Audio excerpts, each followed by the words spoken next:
India TV YouTube channel को subscribe करें और बेल आइकन दबाएं। प्रियंका गांधी के पति रॉबर्ट वाड्रा को हुआ कोरोना। वाड्रा ने ट्वीट करके पुष्टि की, प्रियंका समेत बाकी लोगों की रिपोर्ट नेगेटिव। अपना असम दौरा रद्द करके वापस लौट रही हैं प्रियंका। वाड्रा और प्रियंका दोनों होंगे होम क्वारंटीन। अभी घर पर नहीं हैं उनके बच्चे। कोरोना संक्रमित सचिन तेंदुलकर अस्पताल में भर्ती। दुआओं के लिए फैंस का आभार जताया। 27 मार्च को हुए थे कोरोना पॉजिटिव। सचिन ने ट्वीट करके कहा, डॉक्टर्स की सलाह पर अस्पताल में भर्ती होने का फैसला किया। कुछ दिनों के अंदर घर लौटने की उम्मीद जताई। देश में कोरोना का कहर जारी। एक दिन में 81,466 नए मामले, 469 लोगों की मौत। महाराष्ट्र के मुख्यमंत्री उद्धव ठाकरे ने आज शाम 5 बजे बुलाई महाराष्ट्र पर इमरजेंसी बैठक। रात 8:30 बजे महाराष्ट्र की जनता को संबोधित करेंगे। मुंबई की मेयर किशोरी पेडनेकर ने कहा, कोरोना केस बढ़ने से अस्पताल में बेड और वेंटिलेटर की कमी, सख्त कदम उठाने होंगे। महाराष्ट्र के पुणे में कल से एक हफ्ते के लिए नाइट कर्फ्यू लगा। शाम 6 बजे से सुबह 6 बजे तक बंद रहेंगे बाजार और दुकान। पुणे में बार, रेस्टोरेंट और होटल 7 दिन के लिए बंद। सभी धार्मिक स्थल भी एक हफ्ते नहीं खुलेंगे। डिप्टी सीएम अजीत पवार की समीक्षा बैठक के बाद फैसला। दिल्ली में कोरोना के 2790 नए मामले, 24 घंटे में 9 लोगों की जान गई। दिल्ली में कोरोना के बढ़ते मामलों को देखते हुए मुख्यमंत्री केजरीवाल ने बुलाई आपात बैठक। शाम 5 बजे करेंगे प्रेस कॉन्फ्रेंस। यूपी के सीएम योगी ने की समीक्षा बैठक। स्कूलों में 8 तक की क्लास 11 अप्रैल तक बंद करने का फैसला। यूपी में वाराणसी में धारा 144 लागू। रात 9 बजे से सुबह 9 बजे तक बंद रहेंगी सभी दुकानें। छत्तीसगढ़ के दुर्ग जिले में कोरोना के कारण 6 से 14 अप्रैल तक संपूर्ण लॉकडाउन, डीएम का ऐलान। एमपी के 4 शहरों में लॉकडाउन। महाराष्ट्र से लगे छिंदवाड़ा में 3 दिन का लॉकडाउन। बैतूल, रतलाम और खरगोन में आज रात से 2 दिन सब कुछ बंद। मुख्यमंत्री शिवराज सिंह चौहान ने कहा, रतलाम, खरगोन, बैतूल और छिंदवाड़ा में अधिकारियों की टीम भेजी। संक्रमण रोकने के लिए संयम जरूरी। कोरोना के कारण उज्जैन के महाकाल मंदिर में अब रोजाना 6000 श्रद्धालुओं को ही मिलेगी एंट्री। आरती के दौरान एक जगह ठहरने की इजाजत नहीं। गुजरात के वडोदरा में जुड़वा नवजात बच्चे मिले कोरोना पॉजिटिव। अभी हालत स्थिर। बच्चों के शरीर में पानी की कमी होने के बाद लाया गया था अस्पताल। महानायक अमिताभ बच्चन ने अपने परिवार के साथ ही कोरोना वैक्सीन। शूटिंग के लिए बाहर होने के कारण केवल अभिषेक को नहीं लगा टीका। पुडुचेरी की उपराज्यपाल तमिलसाई सुंदरराजन ने ली कोरोना वैक्सीन की पहली डोज। राजीव गांधी सरकारी महिला बाल अस्पताल में लगवाई वैक्सीन। भारत बायोटेक को मिली नाक से दी जाने वाली टीके के परीक्षण की मंजूरी। अभी पहले चरण का होगा परीक्षण। देश में अब तक 6,87,89,000 से ज्यादा लोगों को वैक्सीन लगी। गुरुवार को 36,71,000 से ज्यादा लोगों को लगा टीका। टीएमसी का डेलीगेशन कोलकाता में चुनाव आयोग से मिला। पहले 2 चरणों में सुरक्षा बलों के रोल पर सवाल उठाए। चुनाव आयोग से मिलने के बाद बोले यशवंत सिन्हा, कहा बीजेपी के हथकंडों के बावजूद नंदीग्राम में ममता बनर्जी जीतेंगी। टीएमसी नेता डेरेक ओब्रायन ने ममता के लिए किसी सुरक्षित सीट की तलाश की अटकलों को खारिज किया। बीजेपी का माइंड गेम बताया। बंगाल के कूच बिहार में गृहमंत्री अमित शाह की रैली। कहा नंदीग्राम में चुनाव हार रही है ममता। अमित शाह ने कहा, पहले और दूसरे चरण में कमल खिला। 60 में से 50 सीटें जीत चुकी है बीजेपी। अमित शाह ने कहा, 3T मॉडल पर चल रही है ममता। 3T का मतलब तानाशाही, तोलाबाजी और तुष्टीकरण। मोदी का विकास, विश्वास और व्यापार का 3V मॉडल। ममता का प्रधानमंत्री मोदी पर वार। कूच बिहार की रैली में कहा, नंदीग्राम से जरूर जीतूंगी, प्रधानमंत्री को चिंता करने की जरूरत नहीं। ममता ने फिर सुरक्षा बलों पर सवाल उठाए। कहा बीजेपी को वोट डालने को कह रहे हैं जवान। ममता ने कहा, हमें कम से कम 200 सीट जीतने की जरूरत है। इससे कम जीतेंगे तो गद्दारों को खरीदेगी बीजेपी। ममता ने बिना नाम लिए ओवैसी पर हमला बोला। बीजेपी से पैसे लेने का आरोप लगाया। कहा उसे यहां आने न दें। हुगली के पुरसरा में मिथुन चक्रवर्ती का रोड शो। सड़कों पर उमड़ा जन सैलाब। पंचानताला से सोदेपुर तक किया रोड शो। फूलों की बारिश के बीच रथ पर सवार हुए मिथुन चक्रवर्ती। रोड शो के दौरान डांस भी किया। समर्थकों ने लगाए भारत माता की जय के नारे। मिथुन चक्रवर्ती ने टीएमसी पर निशाना लगाया। कहा 2 चरणों में हुआ भारी मतदान। बम्पर वोटिंग का मतलब सत्ता से जाओ। मिथुन बोले, अब होगा बंगाल में असल परिवर्तन। न दंगा होगा न हिंसा होगी। बंगाल के मुर्शिदाबाद में 41 जिंदा देसी बम मिले। जंगीपुर के रेलवे ट्रैक के पास से पुलिस ने बरामद किए बम। बिहार यूपी वालों को गुंडा बोलकर बुरी फंसी ममता बनर्जी। मुजफ्फरपुर कोर्ट में मुकदमा दाखिल। आम आदमी पार्टी सांसद संजय सिंह ने प्रधानमंत्री मोदी के दीदी ओ दीदी कहने पर जताई आपत्ति। बंगाल की मातृशक्ति के अपमान का आरोप लगाया। शिवसेना प्रवक्ता संजय राउत ने बीजेपी की घेराबंदी को लेकर ममता को सलाह दी। कहा महाराष्ट्र ने नया रास्ता दिखाया है, इसे राष्ट्रीय स्तर पर लागू करने की जरूरत। शुभेंदु अधिकारी के भाई दुबेंदु ने ईस्ट मिदनापुर के डीएम को लिखा खत। इलाके में मौजूदा राजनीतिक हालात की वजह से सांप्रदायिक तनाव की आशंका जताई।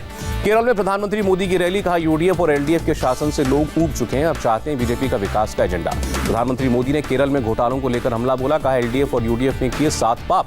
तमिलनाडु के मदुरई में प्रधानमंत्री मोदी की रैली। जल्लीकट्टू के मुद्दे पर कांग्रेस और डीएमके को घेरा। कहा कांग्रेस ने 2016 के मैनिफेस्टो में बैन लगाने का वादा किया था। प्रधानमंत्री ने कहा कांग्रेस और डीएमके काम नहीं करने में मास्टर, बाद में बनाते हैं बहाने। मदुरई एम्स का उदाहरण दिया। प्रधानमंत्री ने महिला सुरक्षा का भी मुद्दा उठाया। कहा डीएमके और कांग्रेस न सुरक्षा का जिम्मा ले सकते हैं न गरिमा का। तमिलनाडु के मुख्यमंत्री पलनीस्वामी ने की प्रधानमंत्री मोदी की तारीफ। बोले अम्मा के बाद राज्य में मोदी की वजह से स्वर्णकाल है। एमके स्टालिन के दामाद के ठिकानों पर आयकर विभाग की रेड। घर समेत कई जगहों पर सर्च। बेटी के घर रेड से भड़के स्टालिन। पेरम्बलूर में कहा, मोदी को बताना चाहता हूं मैं कलेगर का बेटा हूं, छापे से नहीं डरता। साले ने कहा, मैंने मीसा का सामना किया है, छापे मारकर या डीएमके को डरा सकती है सरकार, मुझे नहीं। तमिलनाडु के पेरम्बलूर में डीएमके चीफ स्टालिन का रोड शो, रैली में उमड़ा जनसैलाब। बीजेपी अध्यक्ष जेपी नड्डा ने असम में ममता पर किया हमला, कहा ममता दीदी अब चंडी पाठ कर रही हैं, पहले जरूरत नहीं थी। नड्डा का विपक्ष पर तंज, कहा जो पिछले 50 साल में मंदिर नहीं गए अब मंदिर जा रहे हैं। जेपी नड्डा ने राहुल की राजनीतिक सैलानी करार दिया, कहा चुनाव के समय सैलानी की तरह आए और चाय बागान की फोटो लगाई।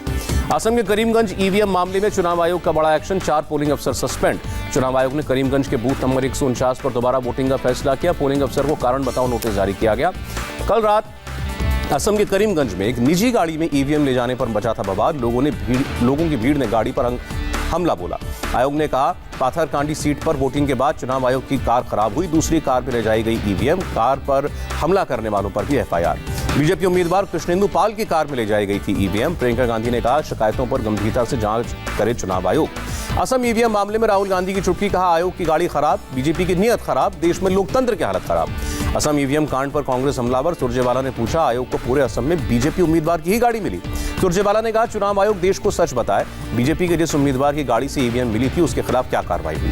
केंद्रीय मंत्री जितेंद्र सिंह का कांग्रेस पर पलटवार, कहा कांग्रेस पराजय की भाषा बोल रही है, हारने पर कांग्रेस को आरोप लगाने की आदत है। जम्मू कश्मीर के पुलवामा में सुरक्षा बलों और आतंकियों के बीच एनकाउंटर, काकापुरा इलाके में 3 आतंकी मारे गए, भारी मात्रा में गोला बारूद बरामद। पुलवामा में मारे गए तीनों आतंकियों ने कल बीजेपी नेता पर हमला किया था, हमले में एक पुलिस वाला शहीद हुआ था।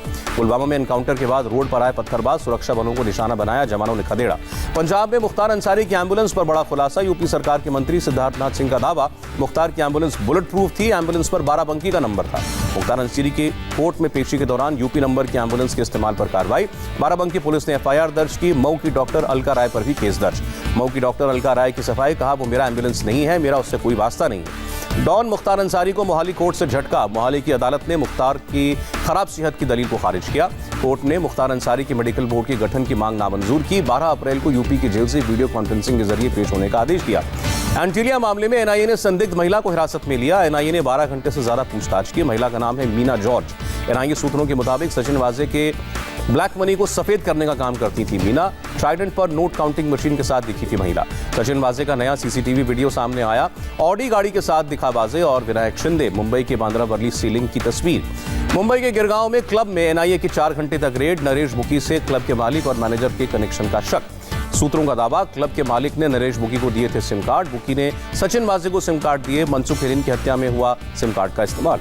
परमवीर सिंह की याचिका पर 5 अप्रैल को होगा फैसला। पूर्व कमिश्नर की याचिका पर बॉम्बे हाईकोर्ट सुनाएगा फैसला। परमवीर सिंह ने अपने ट्रांसफर को दी है चुनौती। रक्षा मंत्री राजनाथ सिंह और सड़क परिवहन मंत्री नितिन गडकरी ने लखनऊ में किया पुलों का लोकार्पण, कहा मजबूत हो रही है शहरी आधारभूत संरचना। लखनऊ में लोकार्पण कार्यक्रम में बोले नितिन गडकरी, प्रधानमंत्री मोदी के नेतृत्व में बने 3 विश्व रिकॉर्ड, सबसे तेज रोड निर्माण में नंबर 1 हिंदुस्तान। लखनऊ को मुख्यमंत्री योगी की सौगात, 280 करोड़ के 2 फ्लाईओवर परियोजनाओं का लोकार्पण और शिलान्यास। मुख्यमंत्री ने कहा फ्लाईओवर के नियम निर्माण से यातायात की समस्या का समाधान होगा।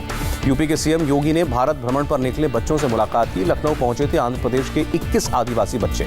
मेरठ में 10वीं क्लास की छात्रा से गैंग रेप, वारदात को अंजाम देने के बाद आरोपियों ने जहर पिलाया, पीड़िता की मौत, 4 पर केस दर्ज। राजस्थान के झुंझुनू में बस में तोड़फोड़ का वीडियो वायरल, यात्रियों ने खिड़की से कूदकर जान बचाई। पुलिस ने कुछ लोगों के खिलाफ मुकदमा दर्ज किया। नोएडा में हैरान करने वाला मामला सामने आया। माता पिता ने मोबाइल पर गेम खेलने से मना किया तो नाराज 15 साल के लड़के ने बिल्डिंग से कूदकर जान दे दी। एमपी के बैतूल में एक गांव में नशा कर रहे लोगों को रोकने गई पुलिस की टीम पर हमले में 2 पुलिसकर्मी घायल। वीडियो के जरिए आरोपियों की पहचान की जा रही है। एमपी के जबलपुर में पुलिस की बेरहमी, गाड़ी चेकिंग के दौरान एक लड़के की पिटाई की। पीड़ित के पिता की शिकायत पर आरोपी पर कार्रवाई। नोएडा के सेक्टर 61 में पुलिस ने स्पा पर छापा मारा। देह व्यापार के आरोप में मॉल के मैनेजर समेत 9 लोग गिरफ्तार। यूपी के बरेली में लड़का लड़की की पिटाई के मामले में 4 आरोपियों के खिलाफ एफआईआर। मारपीट की तस्वीर सोशल मीडिया पर हुई थी वायरल। यूपी के कानपुर में अज्ञात लोगों ने एक शख्स को गोली मारी। पंचायत चुनाव को लेकर थी रंजिश। हरिद्वार में कुंभ के दौरान बवाल, बैरागी अखाड़े के साधुओं पर मेला अधिकारियों से मारपीट का आरोप, खराब बंदोबस्त से है नाराज। ताइवान में ट्रक से टकराने के बाद पलटी ट्रेन, हादसे में 48 लोगों की मौत, 100 से ज्यादा लोग घायल। ताइवान में रेलवे सुरंग के ठीक बाहर हुआ हादसा, ऊपर से रेलवे ट्रैक पर गिरा था ट्रक। बांग्लादेश में 1 महीने के अंदर दूसरी भीषण आग, रोहिंग्या शरणार्थियों के कैंप के पास बाजार में आग लगने से हड़कंप। जापान के प्रधानमंत्री सुगा और अमेरिकी राष्ट्रपति जो बाइडेन के बीच 16 अप्रैल को होगी मुलाकात। बाइडेन के शपथ ग्रहण के बाद अमेरिका जाने वाले पहले नेता होंगे सुगा। अगले हफ्ते भारत दौरे पर आएंगे जॉन कैरी। जलवायु परिवर्तन से जुड़े मामलों के लिए अमेरिकी राष्ट्रपति के विशेष दूत हैं। दुनिया भर में मनाया जा रहा है गुड फ्राइडे। ऑस्ट्रेलिया के सभी बड़े शहरों में हुई प्रार्थना सभा। सिडनी में पूरी कैपेसिटी में भरे चर्च। अंपायर्स कॉल पर आईसीसी ने लिया बड़ा फैसला। इंटरनेशनल क्रिकेट में अंपायर्स कॉल जारी रहेगी। डीआरएस के नियम में किए गए 3 परिवर्तन। कोरोना संक्रमण के बीच आईसीसी का बड़ा फैसला। टीमों को 7 और लोगों को अपने साथ रखने की इजाजत दी। विश्व टेस्ट चैंपियनशिप फाइनल में भारतीय टीम 30 सदस्यों के साथ जा सकेगी। पूर्व कप्तान अजरुद्दीन ने ऋषभ पंत पर दिया बड़ा बयान। कहा, भविष्य में टीम इंडिया के कप्तान बन सकते हैं। और कोरोना प्रभावित इलाकों में रद्द हो सकती है ओलंपिक्स की टॉर्च रैली। टोक्यो 2020 के अध्यक्ष ने दिया बयान।